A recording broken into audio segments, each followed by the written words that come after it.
Hi there, let's take a look at the Plan Your Nonfiction book templates that I've put together for you. Let's move our way through that. Now the first thing to do is get yourself a journal. Whenever I'm writing a book, the first thing that I want to do is have a brand spanking new journal to help me with the journey, because all kinds of things come up. So once you've got your journal, the next thing you need is your book plan. So this next part of the template just breaks everything down into different phases of a book project. And then right at the very end of all of those things that you've got to do, I know, is the deadline and the time that you've allocated to each one of these different phases. So when we're planning, we want to have a deadline. When are we going to publish this book? When are we going to do all of these different tasks? Now, for some of these tasks, you're relying on other people, things like the cover and the proofreader. So make sure you allocate enough time to deal with those outsourced resources. Let's explore why. Very often people want to write a book and it's not aligned with their brand and their business. So we very much want to just go through a very brief, why are we writing this book? So, you ask the first why, and then you say why, and then you say why, a bit like an annoying child who keeps saying why. Now the other part of that exercise is the 5 so what. So what? Well, so what? It's quite illuminating. It seems very simple. When you've done that, review it, see what comes up. This next part is talking about what I call the heart spot. And the heart spot is made up of vision, strategy, reader and content. And it's where all of these things come together. Now, what often happens is, as subject matter experts, we want to share far too much information, far too much knowledge in our book. So really we need to write the right book for right now. And we really need to concentrate on the part that is the priority for right now. So the right content for right now.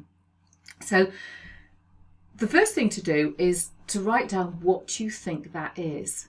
The next thing is to look at your book's core message. And then we want to create this really compelling vision for your book, really bringing it alive with all of the senses. I love this future self looking back. So whatever the date is, the book is published, and you're talking about it like a compelling goal, like that compelling vision, as if it's happened, it's all there, it's all alive. You're on some bestseller list, you've created a course, you're running some retreats, it's really bringing in the success that you envisaged. The My Book exercise is fabulous. There is a video to go with that. So watch the video, and really, again, it's one of these very, very seemingly simple exercises, but very, very powerful. And you end up with just a sheet of A4 paper folded over that becomes your book, but it becomes much more than your book. So have a read through the My Book exercise. The last part of that exercise is to write the first part of your book below. So you just get it out of your head and it's done, and then you'll start thinking about it. From there, it's, well, what do we think is the title and the subtitle for this book? And when you've written that, assess it. Curiosity, outcome, needs and emotion. So how will you pique the curiosity of your ideal reader, even if they're not looking for a book like this?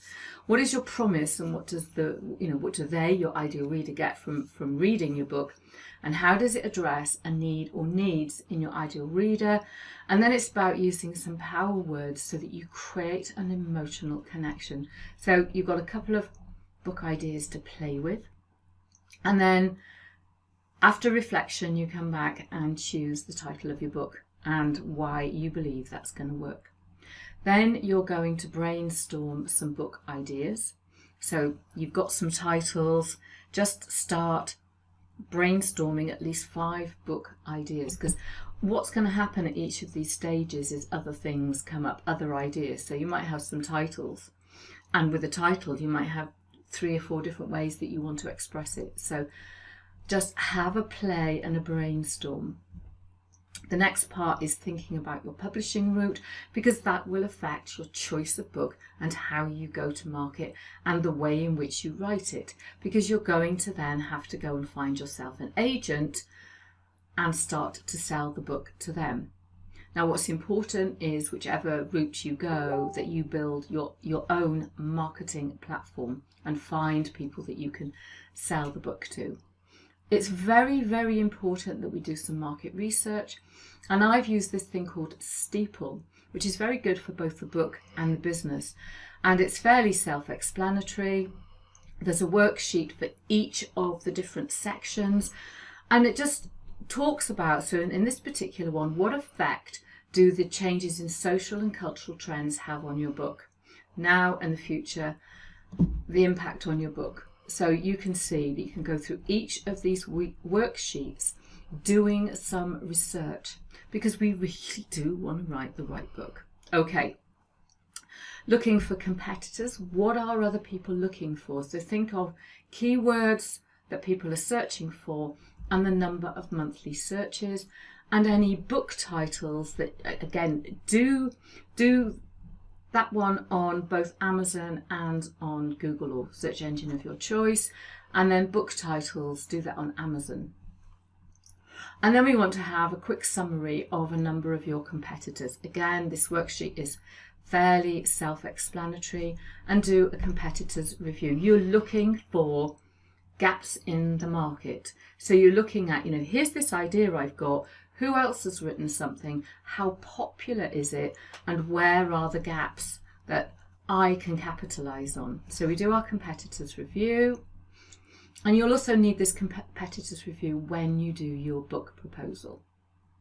Now we get to the all-important ideal reader. You are writing this book for one person, just as if we're talking to one person.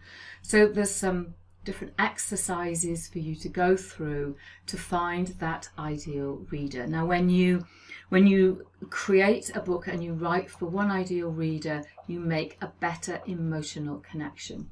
The next thing we're going to look at is any questions and problems that they face, and the result or outcome that happens when those questions are answered.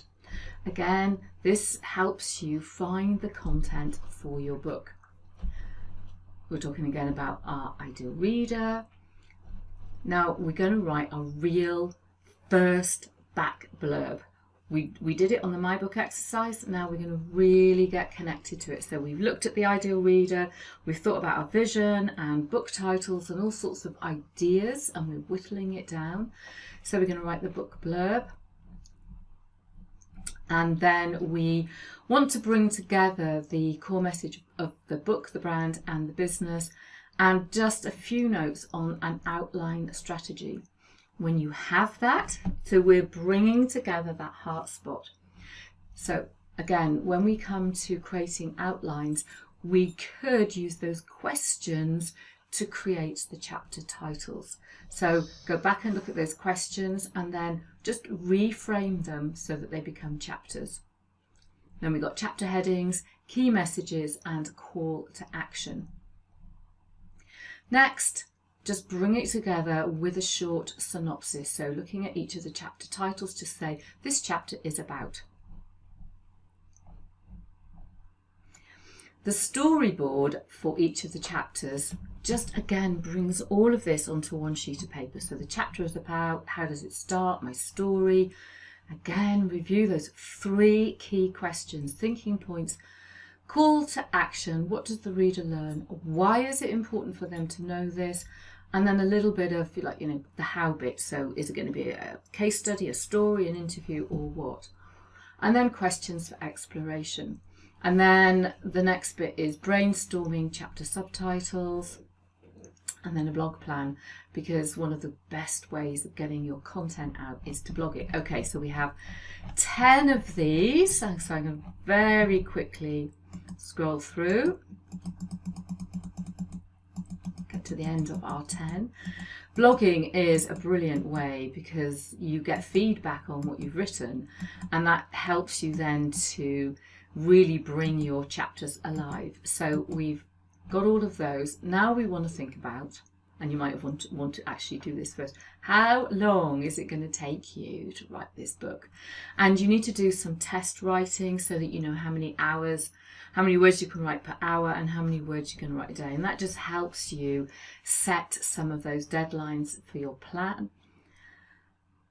Monthly forward planning. So if we're going to start the book in January, we might start with some brainstorming. By the time we get to March, we're probably writing, and we might want to be publishing in November, ready for the Christmas period. I have no idea.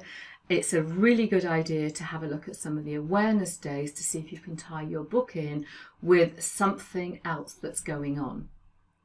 And then you've got your writing tracker, month, and how many words you've written every week, and the editing planner. So once you've finished the big write, you need to take some time off and then edit.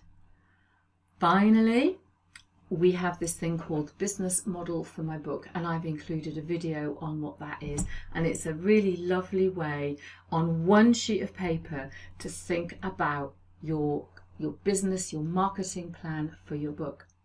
So that's me. I'm Dale. You can send me a message if you want to talk about anything to do with your book. Otherwise, these are your templates, and they will really, really help you to focus on getting that book planned and written.